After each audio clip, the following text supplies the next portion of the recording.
Tumakbo tayo. Kumangarag tayo. Apo pinagkiran na kami babayin nagiti sakramentong taginayunan ka kadakang tiki na maingan ngayon parado mo tablo nagiti aramid mi may pakita ti pamati nga ikrikutan mi. Kabugan Kristo na apo mi. Amen. Paparintuman tayo para iti Jubilee prayer. Father in heaven, May the faith you have given us to your Son, Jesus Christ, our brother, and the flame of charity enkindled in our hearts by the Holy Spirit, reawaken in us the blessed hope for the coming of your kingdom. May your grace transform us into tireless cultivators of the seeds of and may those seeds transform from within both humanity and the whole cosmos in the sure expectation of a new heaven and a new earth, when with the powers of will vanquish, your glory will shine eternally. May the grace of the Jubilee reawaken in us pilgrims of hope, a yearning for the treasures of heaven. May that same grace spread the joy and peace of our Redeemer throughout the earth. To you, our God, eternally blessed, be glory and praise forever. Amen. Agtugaw tayo. The following wish to contract matrimony. Federico Jr. Gambico with Aurora de la Cruz, Nick Jasper Lopez Roquillo with Marinol Vasquez Flores, Kevin Ray Aquino with Rhea Apinada, Brian Anthony Liu with Julian Estrada, Mark Jerry Cubaldo with Jenna Abrerion. Should there be any impediment to these forthcoming marriages, please inform the parish office immediately. Thank you. Tumakbo tayo. Ti Apo adagma kada kayo. Kasama ng templo. Agtamet kayo para hindi pa bendisyon ti Apo. Ti man na kapatid na Diyos, ti pahay na kumas, iyaw si kada kayo, ti pamendisyon na kaya ti silip, apakay sa nakanan niyo.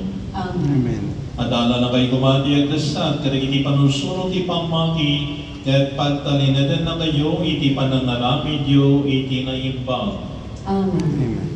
Iturong na kayo mapanken ko na metlaeng, ket ipatulo na kada kayo, ti dalan, ti kapya, ten ayan. Amen. Kaya ti pamindisyon, ti managabalin, kan managaya tunay at Diyos, ti Ama, kaya ti Anak, kaya ti Espiritu Santo, bumaba kadagbati ka man, at nanayon kada kayo. Amen. Naidaton, tinasantuan na misa, ti kapya, ten ayan, ti Apo. Agyan antay, Diyos.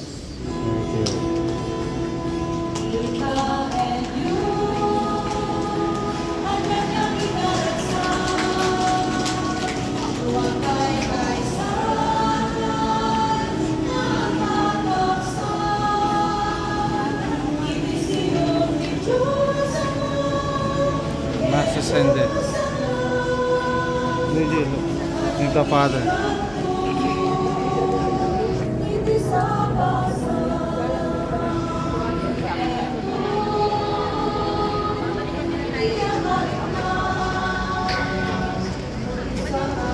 Hello guys, kumusta? Have a blessed Sunday. What's the day today? July 13. Huh? July 14. What? July 13. 13? Yes. No? Tagal ko na sa Pilipinas. Ngayon lang ako nakapunta rito sa sa cathedral sa Baguio. And then ngayon lang ako naka-attend ng mass. And I was surprised na kinakandak nila yung mass na in Ilocano. No? Bakit nga ba ako na-surprise? Siguro dahil hindi lang ako taga rito. Pero nung tumira din ako sa Bicol, kinakandak nila yung mass sa Bicol. Diba? So ayan, daming tao. I mean, locals and tourists magkakasama. Ano nga pa, yung mga prayers in English. Pero yung actual mass, Ilocano. Andali, nagbablog ako. Tapusin ko lang. Yan. Ang ganda yung cathedral. Yan, dami na rin walang ano. Marami na rin sigurong gising, pero may mga ilan-ilan pa rin ano. Nakatakip ang mukha. Ano ginawa nila ng fashion statement. No? I mean, kung naniniwala ka doon sa panakot nila, dapat hindi ka pupunta sa ganito kadaming tao. Yun lang yung ano, basic na idea, basic science.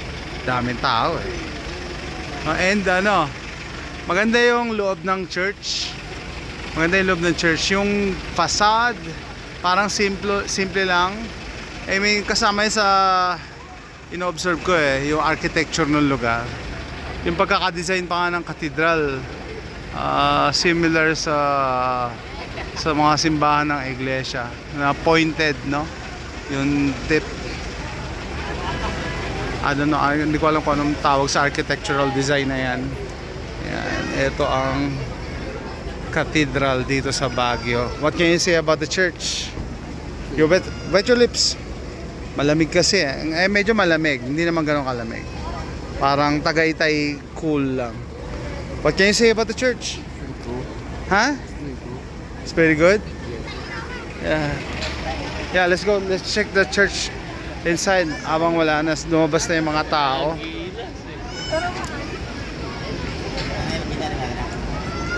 Ayan. Oh, madami pa rin tao. Ah, okay. Baka siguro by the hour ang ano, mass. Ayun.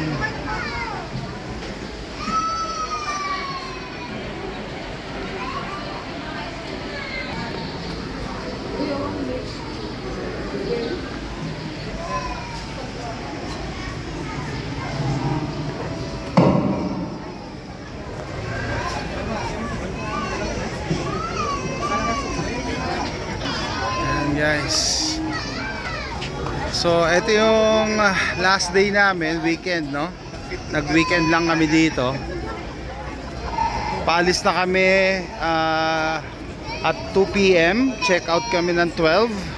Sabi na, daan kami dito sa church. Halos naikot na naman namin yung Baguio in a short amount of time. Ang secret lang is, yun nga, dapat alam mo na, may kasama kami, alam na yung kapatid ko, mas bata sa akin to si Dayang.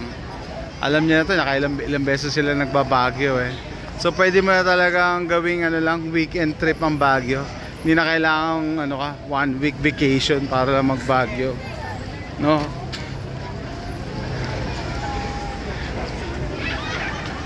Yan, ito po yung cathedral. Oh, look at me, final shot, bite your lips. Smile. Bye guys. Say goodbye to my vlog. Bye.